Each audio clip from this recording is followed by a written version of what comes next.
ओम नमो भगवते वासुदेवाय नमः। नमस्कार प्रिय भक्तजनों, आज है अगन पूर्णिमा की व्रत कथा लेकर आई हूँ। आज के दिन पूर्णिमा व्रत कथा अनुसार द्वापर युग में एक बारी माता यशोदा ने अपने पुत्र भगवान श्री कृष्ण से पूछा, हे कृष्ण, तुम संसार के रचयिता पालनहार हो।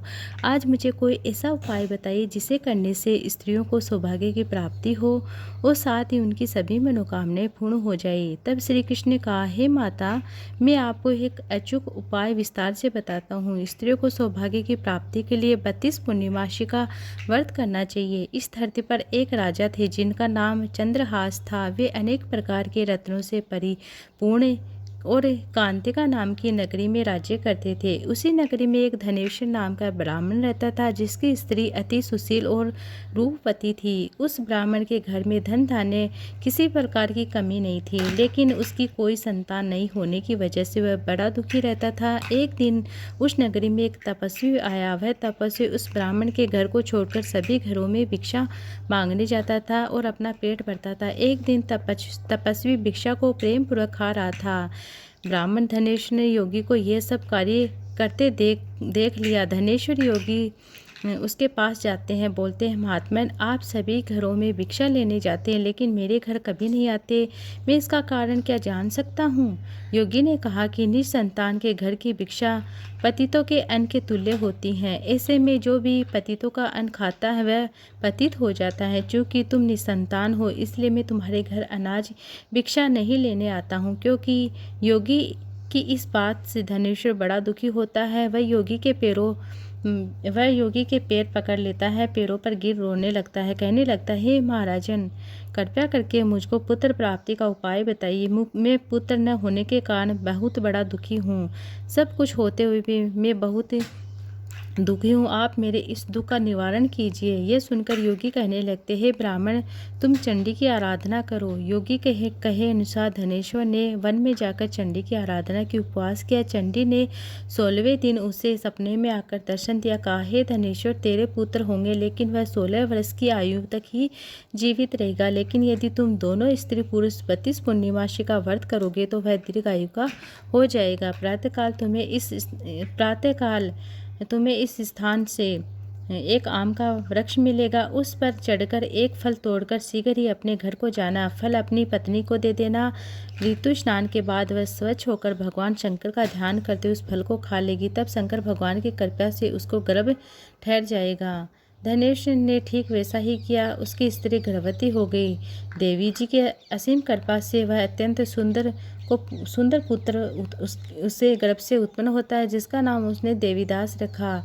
दुर्गा जी की आज्ञा अनुसार उसकी माता ने 32 पूर्णिमा का व्रत रखा प्रारंभ किया। 16वां वर्ष के लगते ही देवीदास के माता पिता को चिंता होने लगी, कहीं उनके पुत्र की इस वर्ष मृत्यु न हो जाए। धनेश ने देवीदास के मामा को बुलाकर कहा कि देवीदास 1 वर्ष तक काशी में जाकर विद्या अध्ययन करे, ऐसी हमारी इच्छा है। इसके साथ में तुम चले जाओ। 1 वर्ष के बाद उसको वापस ले आना। इस तरह देवीदास एक घोड़े पर बैठकर अपने मामा के साथ काशी में निकल पड़ता है। धनेश ने अपने पुत्र की दीर्घायु के लिए भगवती दुर्गा की आराधना पूर्णमासी का व्रत करना शुरू किया। इस प्रकार बराबर 32 पूर्णिमा का व्रत पूरा किया। कुछ समय बाद मामा और भांजा किसी नगर में रात बिताने ठहरे।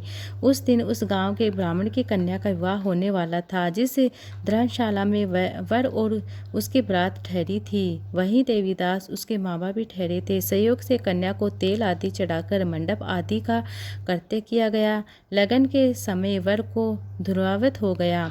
तब वर के पिता की नज़र देवीदास पर पड़ी। उन्होंने सोचा कि मेरे पुत्र जैसा सुंदर है, मैं क्यों न इसके साथ उस कन्या का लगन करा दूं। बाद में विवाह के अन्य कार्य मेरे पुत्र के साथ कर लूँगा। ऐसा सोचकर वर का देवीदास मामा से जाकर बोला कि तुम थोड़ी देर के लिए अपने भांजे को हमें दे दो। उसे अपनी योजना बताई। तब उसका मामा कहने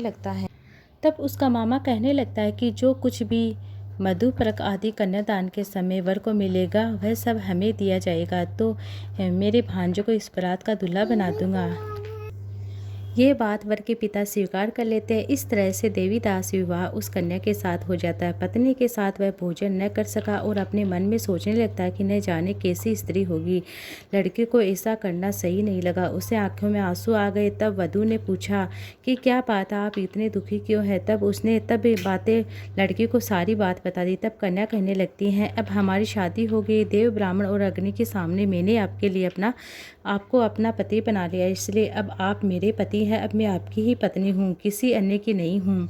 तब देवीदास ने कहा, ऐसा मत करिए, क्योंकि मेरी आयु कम है। मेरे बाद आपकी क्या गति होगी इसके बारे में आपको पता नहीं। इन बातों पर विचार कर लेते हैं। परंतु वह दृढ़ विचार वाली थी। बोली कि जो आपकी गति होगी वही मेरी गति होगी। उसके बाद देवीदास, उसकी पत्नी दोनों ने भोजन किया। शेष रात्रि में उसकी पत्नी दोनों ने भोजन किया। शेष रात्रि में वे सोते रहे। प्रातःकाल देवीदास ने अपनी पत्नी को एक अंगूठी देकर एक रुमाल दिया और सफ़ेद संकेत दिया कि और बोला, हे प्रिय, इसे लो और संकेत समझकर स्थिर चित हो जाओ। यदि मैं जीवित रहा तो अवश्य वापस आऊँगा, वरना समझ लेना कि मेरी मृत्यु हो गई है। प्रातःकाल जब शादी के कार्य पूरा होने के बाद सब बाराती मंडप में आ गए तो कन्या ने अपने पिता से कहा कि यह मेरा पति नहीं है। पूरी बात हमने पिता को बता दी। बारात वापस चली गई। इस प्रकार देवीदास काशी चला गया। कुछ समय बाद काल से प्रेरित होकर वह सर्प रात्रि के समय देवीदास को डसने के लिए वहां पर आया, परंतु व्रत के प्रभाव से उसको काट न सका, क्योंकि पहले ही उसके माता पिता ने 32 पूर्णिमा व्रत पूरा कर लिया था। उसके बाद मध्याह्न के समय स्वयं काल वहां आकर देवीदास के शरीर से उसके प्राणों को निकालने का प्रयत्न करने लगता है, जिससे वह मूर्छित होकर पृथ्वी पर गिर पड़ता है। उसी समय पार्वती के साथ शिव शंकर वहां पर आए। उसको मूर्छित दशा में देखकर पार्वती जी ने भगवान शंकर से कहा, हे महाराज, ये वही बालक है जिसकी माता ने 32 पूर्णिमा का व्रत किया था, जिसके प्रभाव से उसका मृत्यु दोष कट गया है। भवानी के कहने पर भगवान शिव ने उसको प्राण दान दिए और उधर उसकी स्त्री उसकी प्रतिज्ञा कर रही थी। तब 16वां वर्ष व्यतीत हुआ तो देवीदास ने अपने मामा के साथ काशी में चले गए और कुछ दिन बाद अपनी पत्नी के घर बिताए और लड़की के पिता ने खूब धन के साथ अपनी पुत्री को विदा किया। श्री कृष्ण भगवान कहने लगते हैं, इस प्रकार धनेश्वर द्वारा 32 पूर्णिमा का व्रत करने से उसके पुत्र को लंबी आयु प्राप्त होती है।